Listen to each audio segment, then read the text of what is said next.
The breath is not just air moving in and out. It is the quiet rhythm of life itself. In Buddhist mindfulness, we begin with the breath because it is always present, always available, and always true. When the mind spins into stories of the past or fantasies of the future, the breath remains, patiently waiting to welcome us back home. This is why the Buddha called it a noble dwelling. It's not just a technique, it's a doorway to being. When we sit in meditation and bring attention to the breath, we're not trying to manipulate it.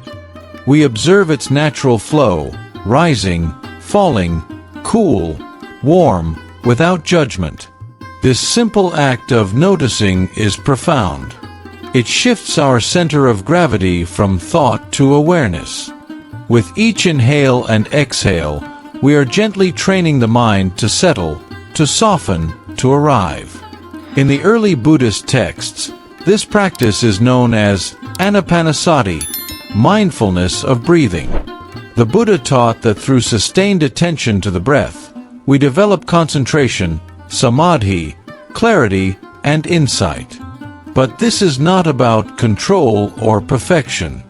It is about intimacy, learning to be with what is, exactly as it is. As we return to the breath again and again, we begin to sense that peace is not something to be chased or earned. It's already here, woven into the simple act of breathing. The present moment, which once seemed ordinary or even dull, reveals itself as sacred. And in that stillness, we find a spaciousness that no thought can contain. Mindfulness, in the Buddhist tradition, is far more than mere awareness. It is a quality of heart-mind, sati, that holds our moment-to-moment experience with clarity, care, and presence. When we hear the modern use of the word, it can sound passive, just noticing or observing. But true mindfulness is active. It involves remembering what truly matters and meeting each moment with wisdom and compassion. The Buddha described mindfulness as the foundation for awakening. It is the first step of the Noble Eightfold Path, and the lens through which all other practices become effective. It's not just about knowing, I'm walking, or I'm breathing. It's about being fully present with each step, with each breath, and recognizing their impermanent, interconnected nature. When we practice mindfulness, we are not simply aware of what's happening. We are aware how it is happening and how we are relating to it. Are we reacting with fear, with craving, with aversion, or are we resting in the clarity of the present? This kind of awareness reveals the inner habits that create suffering and opens the path to freedom. In Buddhist texts, mindfulness is paired with discernment, sampajana, a wisdom that sees clearly. It's not about zoning out or detaching. It's about waking up to the sensations in the body, the movements of the mind, the whisper of the breath, and learning to stay, not to escape, but to be fully alive within it all. Mindfulness is a friend, not a judge. It does not demand perfection. It invites you back again and again to this moment where life is truly happening, not in theory, but in the quiet immediacy of now. The mind loves to wander. It leaps into the past, reliving old stories, regrets, and what-ifs. Or it races into the future, chasing dreams, worrying about outcomes, rehearsing what hasn't even happened. This restlessness creates a subtle but constant dissatisfaction, a sense that peace is somewhere else, just out of reach. In the Buddhist view, this is one of the great illusions, that fulfillment lies not here, but later. The Buddha described this tendency as a form of dukkha, suffering born from craving and aversion. We crave what's not here. We resist what is. And so the moment slips through our fingers. We become strangers to our own lives, always waiting for the real thing to begin. But what if this is the real thing? What if nothing else is coming? When we practice mindfulness, we begin to see this habit clearly. We notice how quickly the mind spins away and how easily we get pulled along. But instead of fighting it, we learn to pause. We gently bring attention back to the breath, to the body, to the sounds around us. Each time we do, we are quietly declaring, "This moment matters." This return to now is not dramatic. It's humble, but it's powerful. With time, we begin to taste a kind of freedom, not the kind that comes from getting everything we want, but from needing less. From seeing that the present is not a problem to fix, but a reality to enter. Fully. With open eyes and a soft heart. There is nowhere else to be. There is nothing else to chase.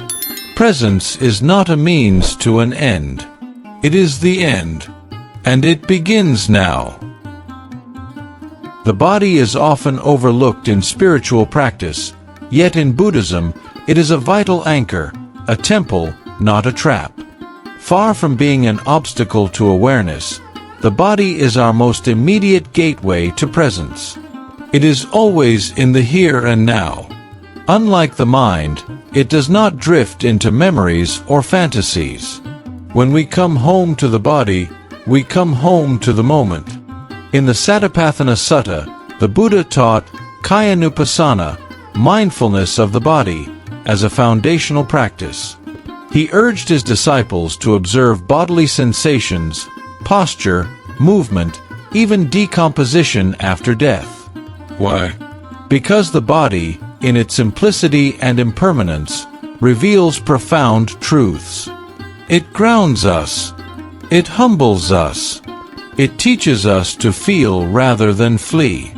When we scan the body in meditation, feeling the tension in the shoulders, the warmth in the hands, the tightness in the chest, we're not analyzing or fixing.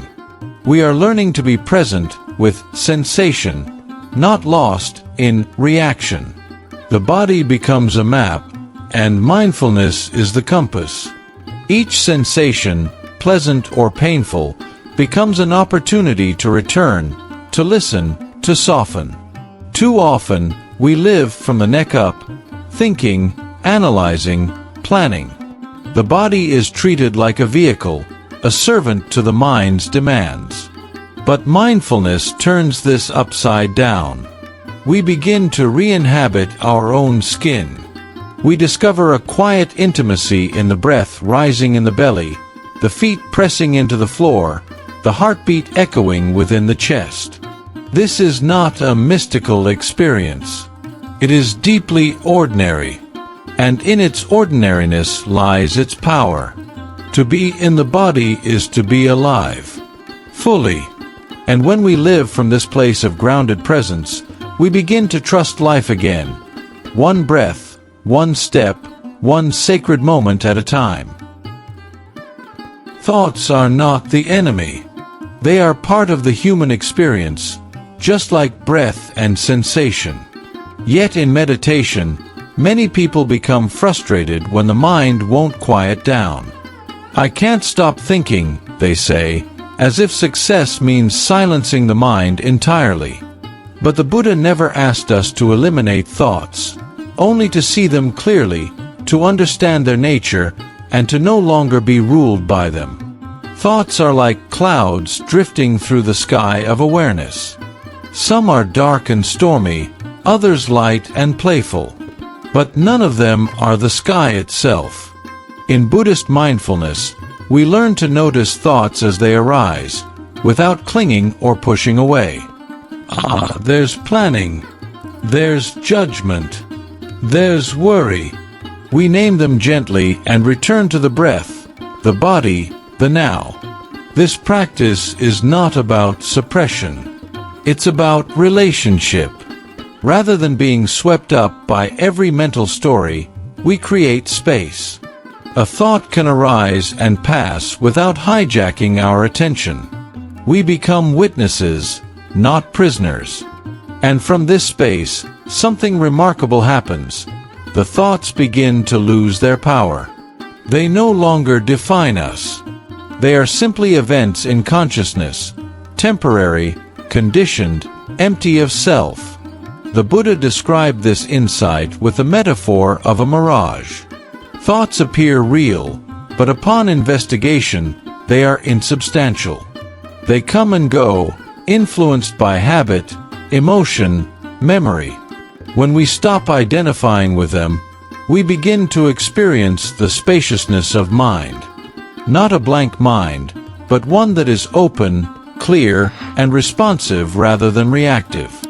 By befriending our thoughts instead of fighting them, we cultivate wisdom and compassion. We see more clearly what drives us and what can free us. And in that seeing, we find the calm within the storm, the stillness beneath the chatter, and the truth that we are not our thoughts. We are the awareness that sees. Equanimity is the quiet strength of mindfulness, the ability to stay present with whatever arises, without clinging to pleasure or pushing away pain. In the Buddhist tradition, it is not a cold detachment, but a deep stability of heart. It means being fully alive in the moment without needing it to be any different. This is the gift of mindfulness matured, a balanced mind resting in what is. Life is unpredictable. Joy and sorrow, gain and loss, praise and blame, all come and go like waves on the ocean. The Buddha called these the 8 worldly winds. Without equanimity, we're tossed about, reacting to each gust. But with practice, we learn to ride the waves rather than drown in them. We see that all things, pleasant or painful, are impermanent, and that our peace does not depend on them. In meditation, equanimity shows up when we notice discomfort, an itch, a pain, a restless thought, and choose not to immediately react. We observe, breathe, allow. This simple choice builds resilience. We're not numbing ourselves. We're learning to be with life exactly as it is. The heart becomes steady, like a tree that doesn't break in the wind.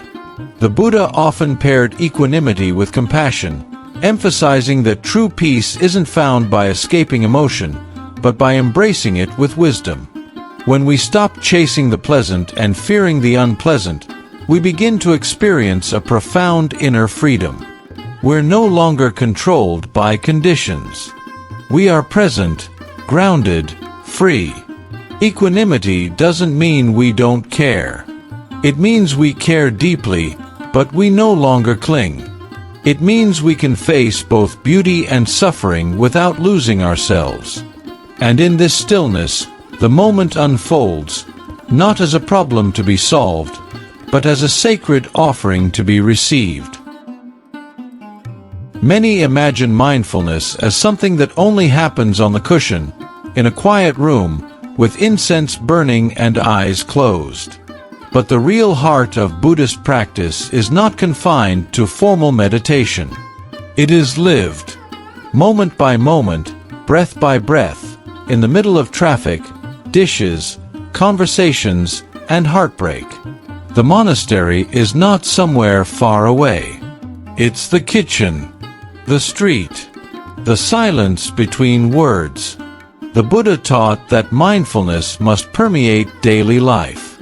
This doesn't mean we have to be solemn or serious all the time. It means bringing full presence to whatever is unfolding, no matter how ordinary. When washing dishes, we feel the warm water, the texture of the sponge, the rhythm of our breath. When walking, we feel each footfall, each shift of weight, the contact with the ground. These are not obstacles to practice, they are the practice. In daily life, distractions abound. The phone buzzes. The mind wanders. We rush through routines, barely aware of what we're doing. But these are invitations, not failures. Every time we notice we've drifted, we're already returning. That moment of awareness is the core of mindfulness, the act of waking up again and again, right in the middle of life. When we bring mindfulness into daily actions, something softens. We become less reactive, more attuned, more present with others. Listening becomes deeper. Tasks become sacred. Even boredom or irritation becomes a doorway to awareness. We start to realize every moment holds the potential for awakening, not just the calm ones. The true measure of mindfulness is not how still we can sit, but how fully we can live. Can we bring the same attention we offer to our breath into our next conversation, our next meal, our next sorrow?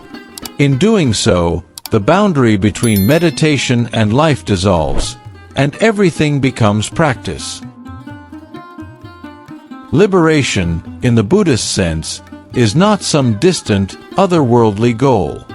It is not reserved for saints or sages cloistered in mountaintop caves. It begins here, in this moment, with this breath. The Buddha did not promise escape from life. He offered a way to be fully present within it. And in that presence, he taught, lies freedom. We often think enlightenment is some dramatic transformation, a flash of light, a cosmic realization. But the path the Buddha walked and taught is deeply grounded in the ordinary. Liberation unfolds in our relationship to the now.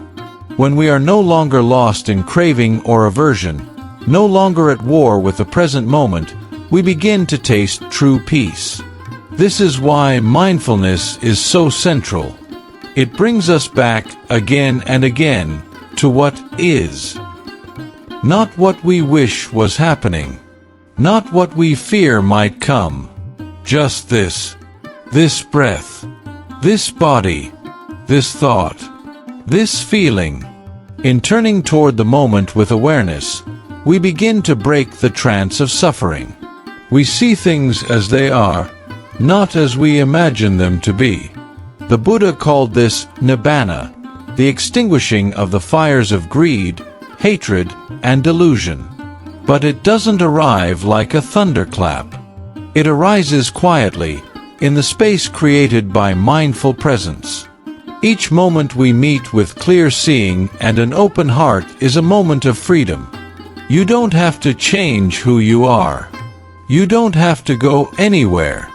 The door is open, and it has always been. Just step into now. This is where the path begins, and this is where it ends. So now, let us rest here, in the quiet simplicity of presence. Let the teachings settle, like soft rain soaking into the earth. There is nothing to do now. Nowhere to go. No state to achieve.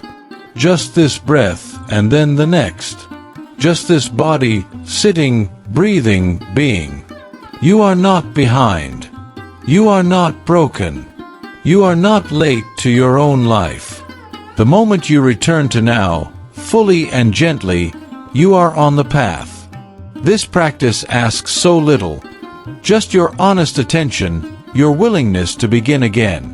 Over and over. That beginning is the practice. That return is the awakening. The Buddha said, just as a candle cannot burn without fire, men cannot live without a spiritual life. But that life is not hidden. It is not far away. It is here, in this silence, in this rising breath, in this heart that longs to be free. Soften your shoulders. Let the jaw release. Feel the breath move in and out. Cool, warm, easy. The body knows how to rest. The mind can learn to trust the stillness. And within that stillness, a quiet truth hums beneath the surface. You are already whole. You always have been. Stay a moment longer. Let the noise fall away. Let the next breath remind you, you are home. And from this place of presence, may you walk gently into your life. A little slower. a little softer, a little more awake. The now is sacred, and you are here.